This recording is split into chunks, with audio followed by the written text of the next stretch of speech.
In the bustling streets of New York City, John Wick prepares to unleash his long-held thirst for revenge against the powerful High Table, all while remaining hidden beneath the city's surface alongside the enigmatic Bowery King.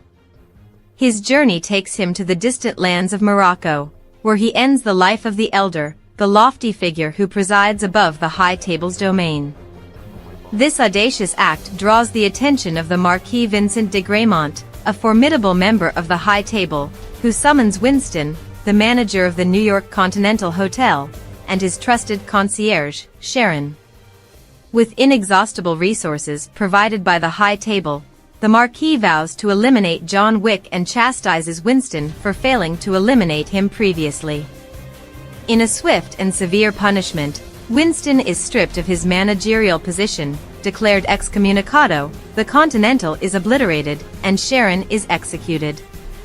To further manipulate the circumstances, the Marquis enlists Kane, a retired, sightless assassin once part of the High Table, to assassinate his old comrade John. The Marquis dangles a threat over Kane's head, his daughter's life hanging in the balance. Seeking refuge within the walls of the Osaka Continental, under the stewardship of his friend Shimazu Koji, John finds temporary sanctuary. However, the Marquis' second-in-command, Chitty, along with a legion of High Table assassins and Kane, descend upon the hotel to uncover the truth. Akira, Koji's daughter and the hotel's concierge, deftly evacuates the premises before the High Table casts its ominous spell, leading to a chaotic showdown where Koji and his loyal men rally to protect John. Facing an unyielding onslaught of heavily armored assassins, John emerges as a force to be reckoned with, culminating in a climactic duel with Kane. Just as the conflict intensifies, the intervention of Mr. Nobody, a seasoned bounty hunter, disrupts the battle and facilitates John's escape after realizing the price on John's head is meager. Wounded but unyielding, Koji valiantly clashes with Kane, his efforts ultimately leading to his own demise and the sparing of Akira. Returning to the heart of New York, John stands before Winston, his wounded spirit mirrored in the vengeful eyes of his friend. In this poignant moment, Winston imparts ancient wisdom, urging John to invoke an age-old High Table tradition that would grant him the right to challenge the Marquis to a duel.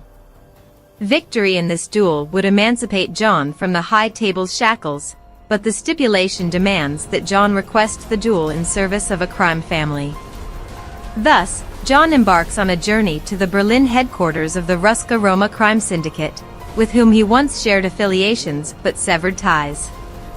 The road to readmission demands that John eliminate Killa Harkan, a High Table member responsible for the demise of Katya's father, John's adoptive sibling. The tension crescendos as John confronts Killa within the confines of his nightclub, with unlikely allies such as Kane and Mr. Nobody rallying to his cause. John's victory over Killa marks his resurgence and reclamation of his former stature. A formal challenge issued by Winston reaches the Marquis, setting the stage for a decisive duel.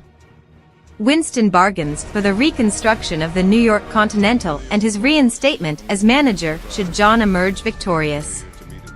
Amid the elegant backdrop of Paris, a meeting between John and the Marquis convenes, overseen by the Harbinger, a messenger of the High Table. The parameters of the impending duel are agreed upon, dueling pistols at the break of dawn upon the sacred grounds of Sacré-Cœur.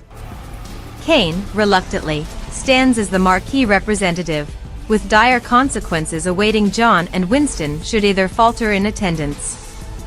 An unexpected arrival surfaces as the Bowery King arrives, bestowing upon John not only a pistol but also a newfound resilience.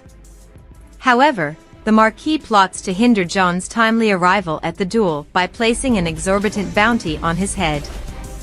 John's arduous journey through a gauntlet of assassins, including a renewed confrontation with Mr. Nobody, culminates in an astonishing escalation of the bounty to $40 million. A pivotal moment occurs when John's compassion spares Mr. Nobody's dog, resulting in a perplexed Mr. Nobody ceasing his pursuit. As allies in the form of Kane and Mr. Nobody rally by John's side, a furious battle unfolds on the Rue Feuilleteer, culminating at the summit just in time for the duel. 2 rounds of dueling inflict wounds upon both Jon and Cain, but it is the 3rd round that proves to be the most pivotal. As Cain gravely injures Jon, the Marquis eagerly intervenes, seeking to deliver the final blow. However, Winston seizes the moment to unveil Jon's hidden bullet, leading to the ultimate demise of the Marquis. With the High Table's emissary, the Harbinger, as the witness, Jon and Cain are granted liberation from the High Table's dominion, while Winston reclaims his position. As the shadows of fate lengthen, Jon's final moments draw near, and he reflects upon his past, his love, and his union with his departed wife. Ultimately, he succumbs to his injuries, his legacy etched into the annals of time. In the aftermath, in the heart of New York, Winston and the Bowery King bid their last farewells to Jon at his final resting place, a stone's throw from the grave of his beloved Helen. In a final twist, in a scene that emerges after the credits, Cain's path crosses with Akira's, an encounter that brims with unresolved vendetta. No.